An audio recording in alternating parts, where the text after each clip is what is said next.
Hi guys, welcome to this section of TikTok ads. So let's have a look at what all we are going to cover in this section today.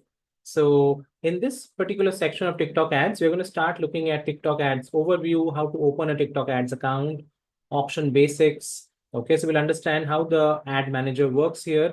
I will also take you through campaign structure, campaign creations. So we'll see different types of campaign creations like lead gen campaign, website traffic campaign, and then we'll see how to use the audience manager.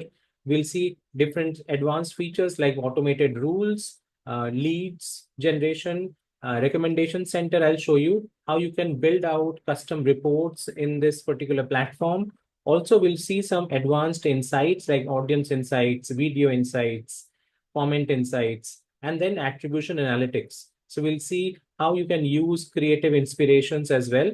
And then finally, we look at how the account setup happens, how the brand safety hub, finances, and the documents section of the TikTok ads platform.